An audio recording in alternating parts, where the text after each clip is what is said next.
여러분 안녕하십니까? JTB 뉴스입니다.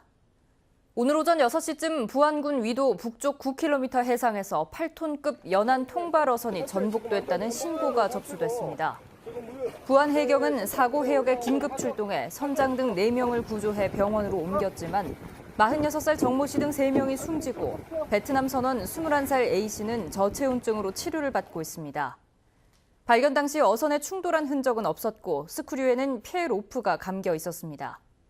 해경은 어젯밤 10시쯤 배가 전복됐다는 베트남 선원 A씨의 말을 토대로 정확한 사고 경위를 조사하고 있습니다.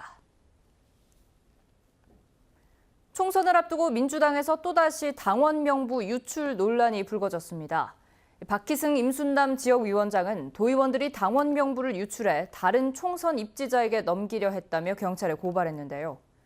해당 도의원들은 터무니없다는 입장이지만 중앙당은 절차상의 문제를 들어 도당 사무처장을 중징계하고 경질했습니다. 이승환 기자입니다.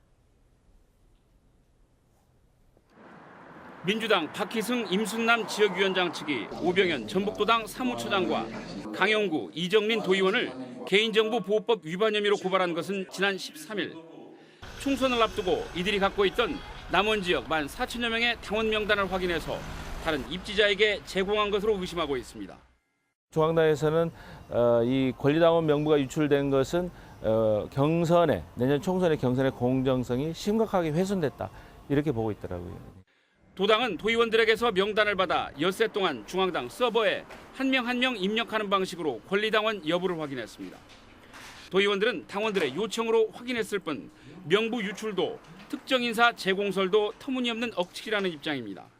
저희들이 갖고 있던 당원 명단을 도당에 정식으로 공문을 접수해서 이분들이 당원으로 계속 유지가 되고 있는지 당비가 나가고 있는지 이 여부만 저희들이 확인했을 뿐입니다. 중앙당은 하지만 지역위원장의 요청 등 관련 절차를 어겼다면서 도당 사무처장에게 2달의 정직 처분과 함께 경질 조치했습니다. 도의원에게 요청이 들어와서 그 부분이 당원이라는 것을 확인을 해준 절차가 당연당규상 명시가 되어 있는 부분을 위반하였다고 하여 중앙당에서는 인사 조치를 내는 겁니다. 지역위원장이 지역 내 도의원들을 고발한 초유의 상황. 민주당의 지지율이 워낙 높아서 경선 통과가 곧 당선이라는 인식이 한 몫을 한 것으로 보입니다. 총선을 9개월가량 앞두고 민주당 입지자들의 당내 경선 경쟁이 본격화하면서 고소 고발전으로까지 비화하고 있습니다. JTB 뉴스 이승환입니다. 석산 개발이 끝나면 그 자리를 다시 메워야겠죠. 그런데 최근 논란이 된 완주 비봉의 폐석산에는 복구 대신 폐기물 매립 사업이 허가됐습니다. 지하수가 나오고 있던 것으로 알려졌는데 지하수 위에 폐기물 매립 당연히 해서는 안 되는 일이었습니다. 오정현 기자의 보도입니다. 새까만 물기를 머금은 흙, 악취가 진동합니다. 산속 15m 깊이에서 캐낸 건데 한눈에 봐도 오염이 의심됩니다. 허용된 돌을 모두 캔 폐석산은 2014년 폐기물 매립장이 됐습니다. 다시 산의 모양을 갖추게 됐지만 이후 곳곳에서 썩은 물이 새고 있는 겁니다. 허가는 14년도 4월 9일 날 나갔고요. 용량은 47만 1,000세제곱미터. 그만큼 폐기물을 매립할 수 있다? 예. 복구 대신 그 자리에 폐기물 매립 사업을 허가한 건데 이례적인 일이라고 말합니다. 거기다 이제 매립 허가를 받은 건 그 사람들 능력이지. 그러니까 이례적인. 예. 게다가 당시 석산 개발이 끝난 자리엔 지하수도 솟아났던 것으로 알려졌습니다.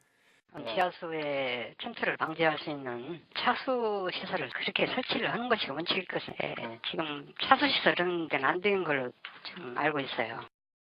하수 찌꺼기로 만든 고화토를 물 위에 들이부어 문제가 시작된 것으로 추정되는데 고체화가 덜 된 하수 찌꺼기가 물과 닿으며 부패가 시작된 겁니다.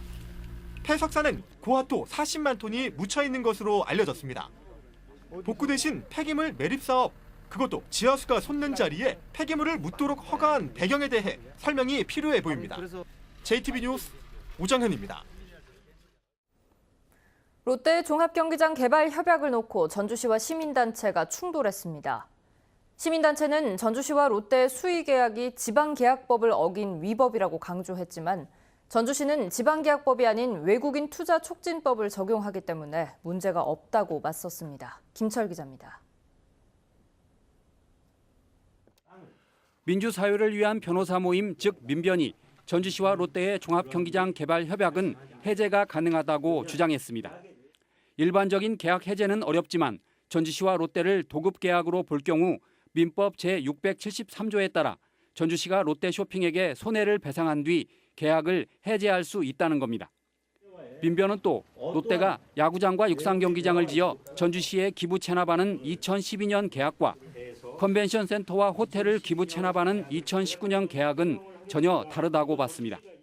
따라서 전혀 다른 사업을 추진하면서 롯데를 새로운 계약의 당사자로 삼는 건 수의계약을 제한하는 지방계약법 취지에도 어긋난 부당행위라고 해석했습니다.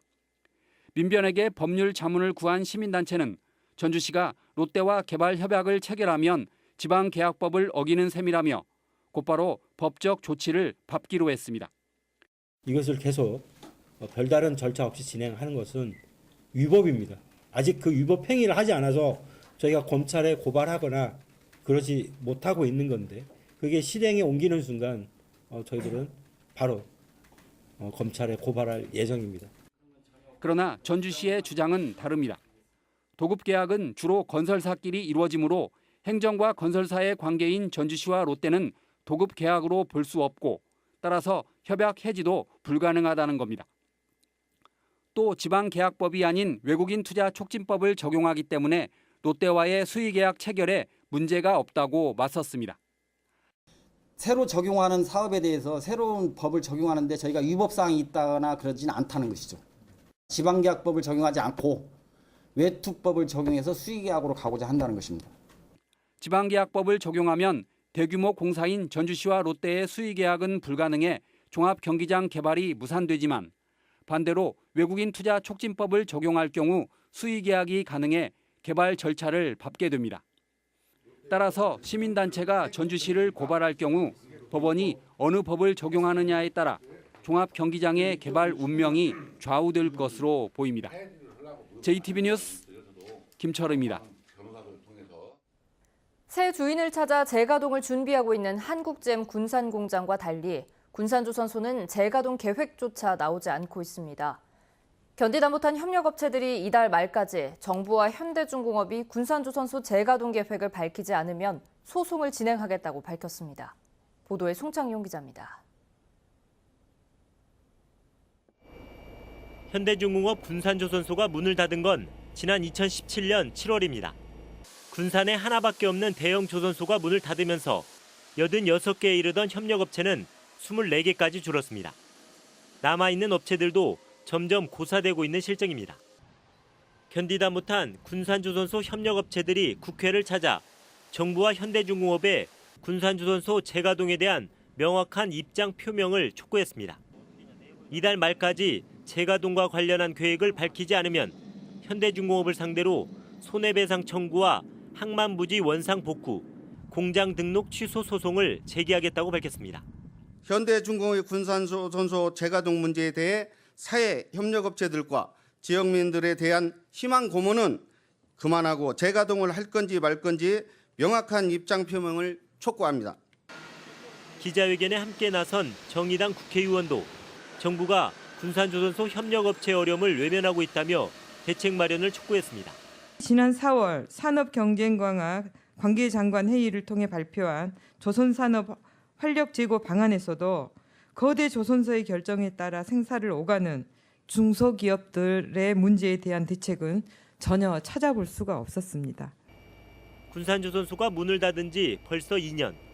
정부의 구조조정과 대기업의 경제 논리로 하루아침에 파탄난 협력업체들의 호소에 정부와 현대중공업이 어떤 답을 내놓을지 주목됩니다. JTB 뉴스 송창용입니다. 동학농민혁명 당시에 처형된 농민군 지도자의 유골이 내일 전주 완산칠봉에 마련된 추모관에 안장됩니다. 일본의 한 대학 박물관에 방치돼 있다가 125년 만에 안식처를 찾게 된 건데요. 그런데 전남 진도군이 유골을 돌려달라며 소송을 제기하겠다고 밝혀서 논란이 일고 있습니다. 하원호 기자입니다. 동학농민혁명 당시 처형된 농민군 지도자의 유골입니다. 1906년 유골은 일본으로 건너가 대학 박물관에 90년간 방치됐습니다.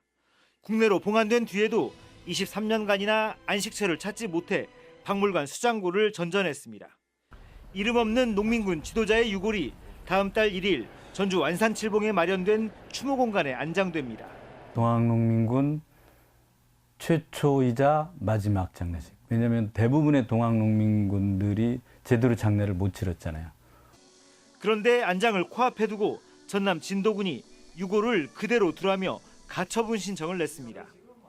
유골이 진도에서 수습된 만큼 유골의 연고권이 진도군에 있다는 겁니다.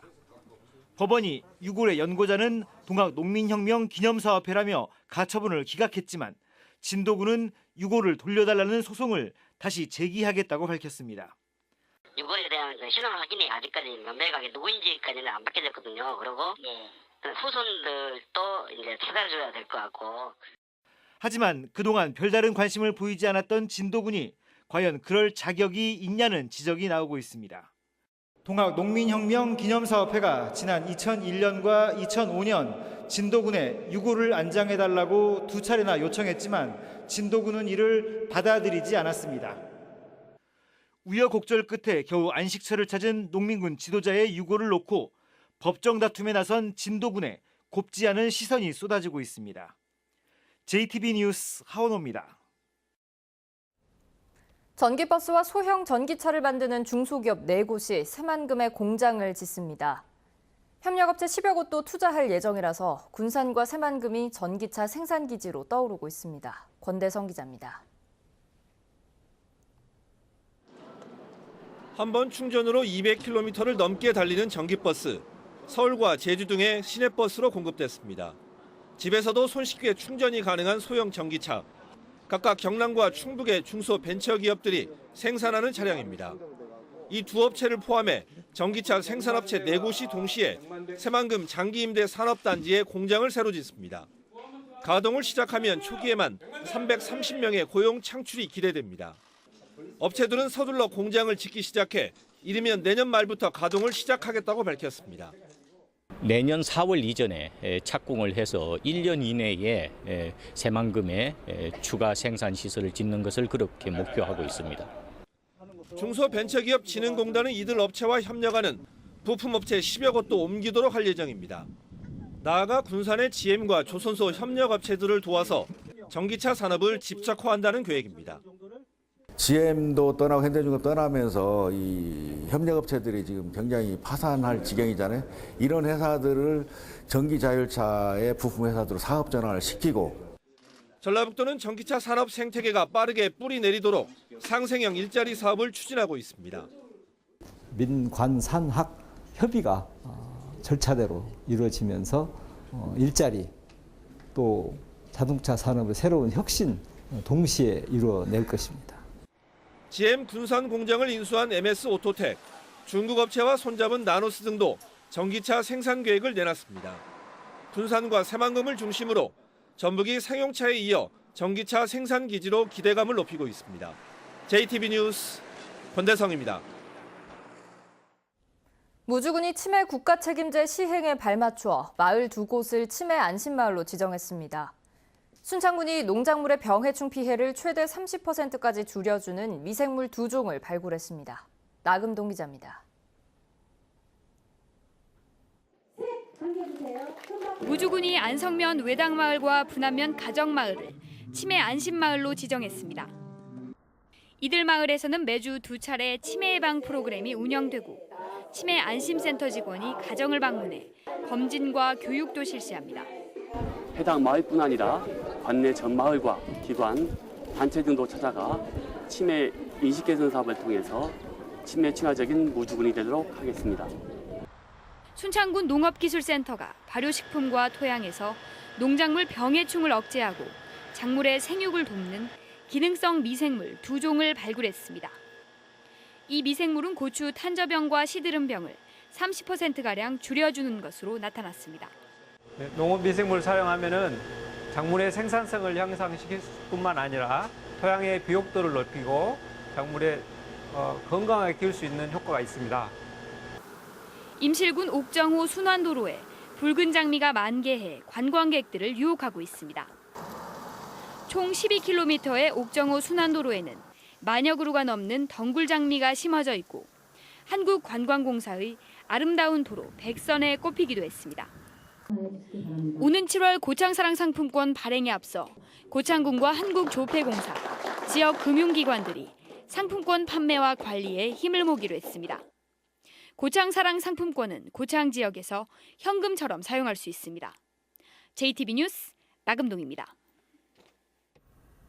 올해 전국의 개별 공시지가가 평균 5.34% 올랐습니다. 이는 전국 평균 상승률 8.03%와 비교해 2%포인트 이상 낮고 전국 17개 시도에서 충남과 인천, 대전에 이어 네 번째로 낮습니다.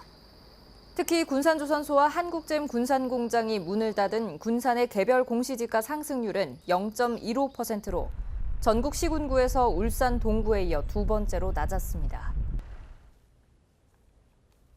양파 가격 폭락 문제를 해결하기 위해 정부와 농협이 양파의 시장 격리를 추진합니다. 정부는 지난달 전국에서 1,300톤을 비롯해 6,000톤을 시장 격리한 데 이어서 추가로 12,000톤을 시장 격리하고 6,000톤을 수매할 계획이라고 밝혔습니다. 이와는 별도로 전라도와 도내 5개 양파 주산지 농협은 전북에서 4,000톤의 양파를 시장 격리하기 위해 협의를 진행하고 있습니다. 오늘 오전 9시 15분쯤 익산시 금마면의 한 도로를 달리던 화물차가 중앙분리대를 들이받아 적재함에 있던 닭 수백 마리가 도로로 쏟아졌습니다. 현재 경찰과 소방당국이 출동해 닭을 포획하고 교통 안내를 하고 있습니다. 경찰은 화물차가 구분기를 돌다 사고를 낸 것으로 보고 정확한 사고 경위를 조사하고 있습니다. 오늘은 대체로 맑겠습니다. 낮 최고 기온은 전주 24도 등 21도에서 24도로 어제보다 5도가량 낮겠습니다. 미세먼지 농도는 좋음 수준 예상됩니다. 밤부터 내일 아침까지 서해안과 일부 내륙에 짙은 안개가 예상됩니다. 주말인 내일은 가끔 구름이 많은 가운데 일교차가 10도 이상 벌어지겠습니다. 휴일인 모레는 무주의 낮 기온이 29도, 남원과 임실이 28도까지 올라 덥겠습니다.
JTB 뉴스를 마칩니다. 여러분 고맙습니다.